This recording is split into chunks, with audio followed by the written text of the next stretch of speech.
Anys, a l'entorn d'aquest 11 de setembre som milers i milers de patriotes catalans que ens apleguem a l'entorn d'aquesta diada nacional.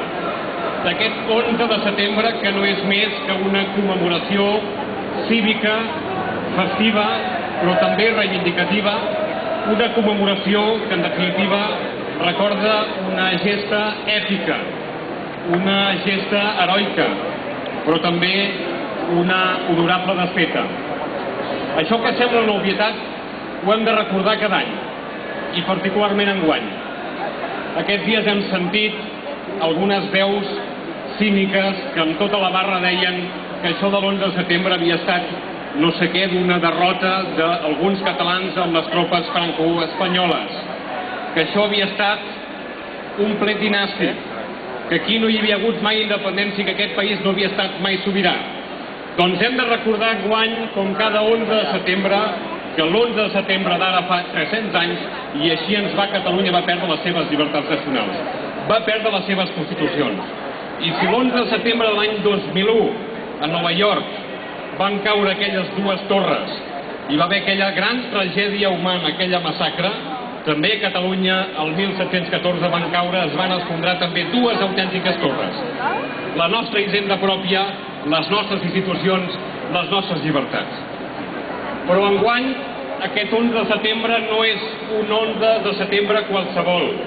Enguany, un any després de l'aprovació de l'Estatut, en plena ressaca postestatutària, per cert, un aniversari molt discret, sobretot si el comparem amb aquell rugit, amb aquell brugit, amb aquella fúria que va acompanyar la discussió, el debat i l'aprovació de l'Estatut.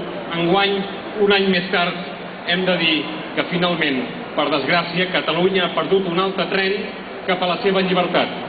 Ha perdut un tren com el que va perdre durant la transició política, quan alguns partits, els que tenien l'hegemonia, quan tenien l'opció d'apostar per un estatut potent i ambiciós, al final el que van fer va ser apostar per apuntalar les institucions i la democràcia a Espanya.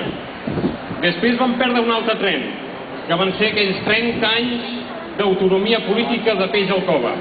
30 anys que van servir per intentar regenerar i modernitzar Espanya, i ara ja ho hem vist.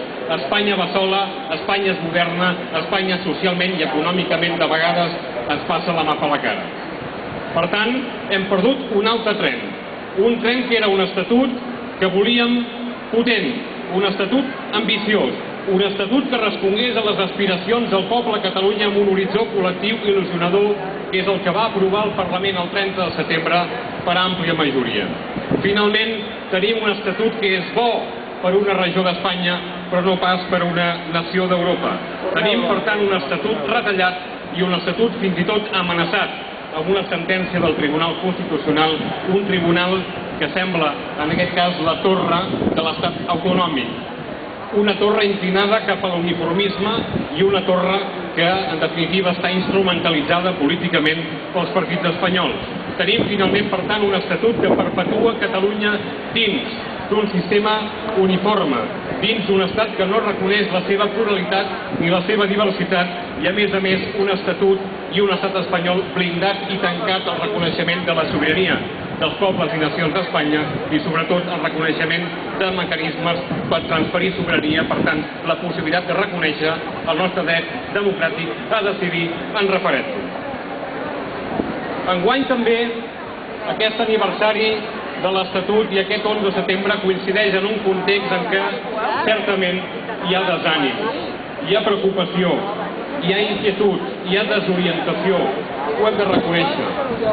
Hi ha en aquests moments a l'interior del catalanisme d'alguns partits reflexió, hi ha debat, i és bo, perquè el catalanisme sempre ha de renovar i actualitzar els seus esquemes i el seu pensament.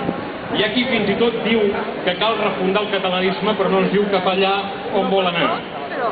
Demostra, tanmateix, una cosa positiva.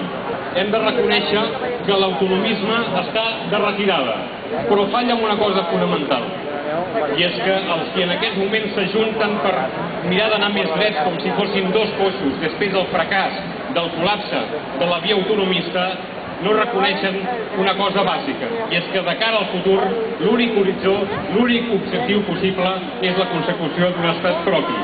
El futur, per tant, passa únicament per poder tenir un estat propi perquè Catalunya sigui estat en el marc de la Unió Europea.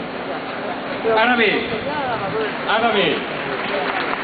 dient això no fem prou. No només cal dir cap allà on volem anar, no només hem de tenir un objectiu i un horitzó clar, que és la consecució d'un estat propi, sinó hem de dir també com hi volem arribar. Per tant, l'independentisme, el nacionalisme, no pot ser mai més un estat d'ànim, no pot ser mai una reacció psicològica d'emprenyament, no pot ser mai, en definitiva, una reacció dels catalans i catalanes davant d'una situació adversa.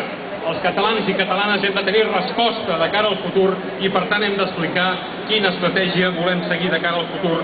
I, evidentment, aquesta estratègia passa necessàriament per ser molts més dels que som avui, ara i aquí. Per tant, per tenir majoria, per tenir la majoria social, per tenir, en definitiva, la majoria que faci possible que quan puguem convocar un referèndum per l'autodeterminació el puguem guanyar. I mentrestant podem anar fent via. Hem d'anar fent via. I per tant hem d'incrementar els espais de sobirania.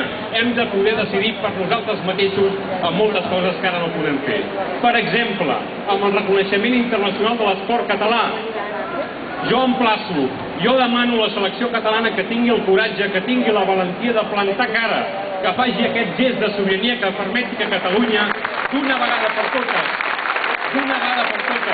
pugui demostrar en el seu esport i en l'àmbit internacional, de tu a tu, en primera persona, pot tenir presència. Però no ho farem només des de la política, no ho farà només amb el lideratge polític i amb l'hegemonia que Esquerra Republicana pot i vol tenir de cara al futur. Ho hem de fer també, estrenyent les complicitats, els vincles, la relació també amb la societat civil, amb tantes i tantes entitats que en aquests moments com una autèntica germinació estan emergint i que també comparteixen amb nosaltres el mateix objectiu. El 2014 pot ser una data emblemàtica. De fet, per Escòcia també el 2010, 300 anys després de la seva unió amb Anglaterra, celebraran un referèndum com el que nosaltres volem celebrar d'aquí uns anys. No vol dir necessàriament que tinguem la independència, tant de bo. El que estem fent no és posar data a la independència, estem posant data a la democràcia. I, per tant, és un estímul, és una eina que tenim tots plegats de cara al futur. Tenim 2 legislatures per anar preparant al Parlament, a les institucions i a la societat aquest horitzó, aquest objectiu, per tant, per anar preparant una majoria social i política que faci possible que arribem a la independència. Per tant, estem estrenant una nova etapa. Per nosaltres aquest 11 de setembre és el pòrtic d'una nova etapa històrica que ha de fer possible allò que Lluís Maria Xirinacs deia, alliberar-nos per sempre més de l'esclavatge, de la dependència d'Espanya i de França. En definitiva, aquest 11 de setembre obre la porta a moltes esperances.